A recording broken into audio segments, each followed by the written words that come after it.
Naked body of teenage girl found in Cebu. DOH raises alert on hand, foot, and mouth disease after Batangas outbreak. Philippine economy shows unexpected strength as demand holds. For our sport news, the Adamson rallies past UST to bag bronze in 5-set thriller. For our international news, Blackpink will hold two-night Philippine concert in March 2022. For our showbiz news, actor David Licauco is titled as Pamansang Red Flag. For the National Public Report, your anchors, Nick Untalan, Mary Joy Santos. Good day, Luzon, Visayas, Mindanao. Naked body of teenage girl found in Cebu. The naked body of the said 15-year-old girl was found in Barangay Gayran, Bogo City, Northern Cebu. For further information, Shaila Tibayan has the news. Police said the naked body of a 15-year-old girl was found in Barangay Gayran, Bogo City, Northern Cebu on Sunday, November 13.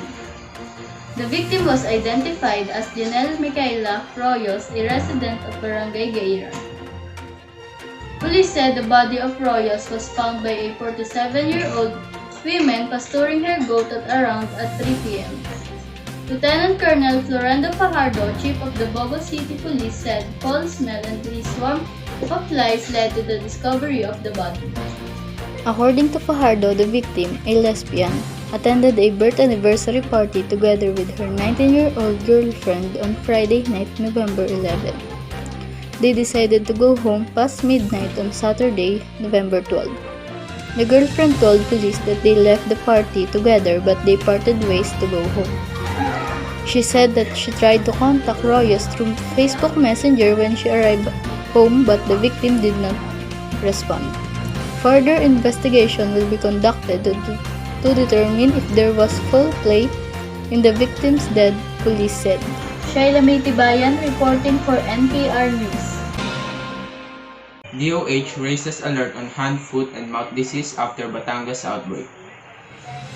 The Department of Health, or DOH, has warned the public against the highly infectious hand, foot, and mouth disease, or HFMD, after over 100 children in a town in Batangas were infected. Hazel Ann Lacerna has the news.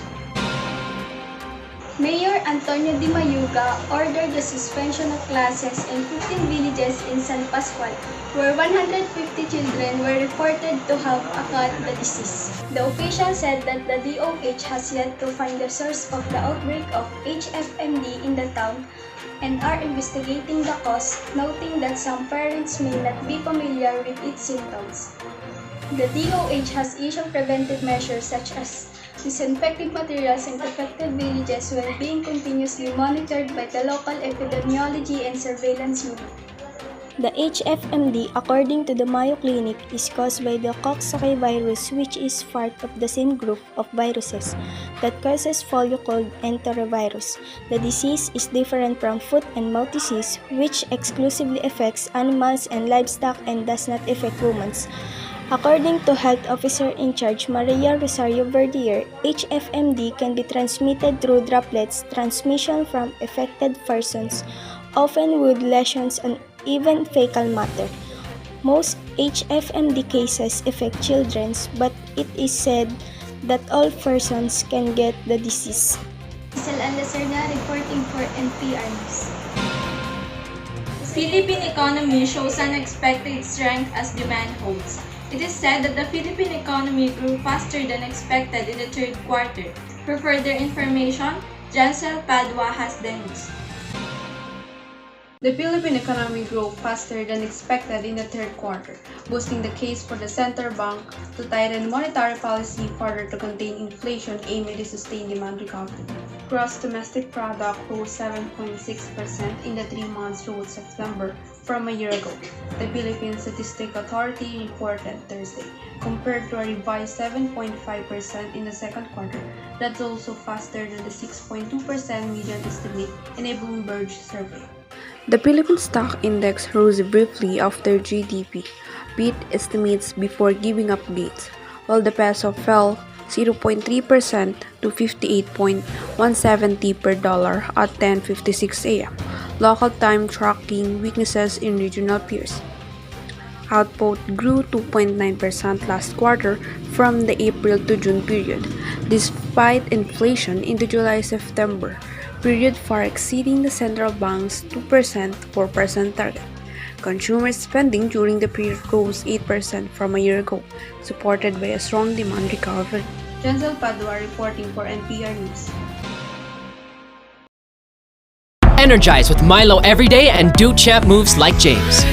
Energize! Start your day the champion way. LP Energy, Energy Gap, beat Energy Gap. Drink Milo every day. Milo every day. With your 3 balanced meals, beat Energy Gap. Drink Milo every day. Milo every day. Drink Milo every day and help beat Energy Gap like a champ. For our sport news, the Adamson rallies past UST to bag bronze in 5-set relay. Let us know what happened in their game. Lawrence Andre Perez has the news. The Adamson University Lady Falcons completed a comeback against the University of Santo Tomas to clinch the bronze medal in the Shakey's Super League Saturday. Lady Falcons needed a decider to down the Pisky Golden Tigresses. First set 25-27, second set 25-20, third set 16-25, fourth set 25-22, fifth set 15-11 to settle for third at the Rizal Memorial Coliseum. Tricia Tubo provided a solid performance for the San Marcelino squad with 18 points including 15 attacks to upset the Tigresses. Down 1 and 2, Adamson held on to the fourth as the UST committed a crucial attack error before Lucial Almonte powered her spike route to force a fifth set 25-22. Lawrence Andre Perez reporting for NPR News. And now for our weather news update, we have Kathleen Libagsi.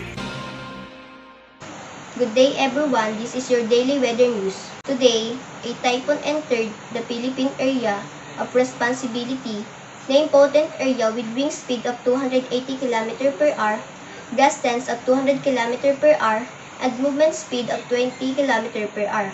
Based on the Metro Weather Clock, the typhoon of death will land forth in eastern Visayas and its direction is west-northwest. Expect heavy rain and strong wind in areas in eastern Visayas, people and regions. People living near the coastal area are being warned for storm surge and also people residing near the mountain area being warned for possible landslide and flash floods. People are advised to prepare the emergency kit and be ready to evacuate if needed. Families are advised to stock up on food such as loaves of bread, cutting foods, and waterman or woman.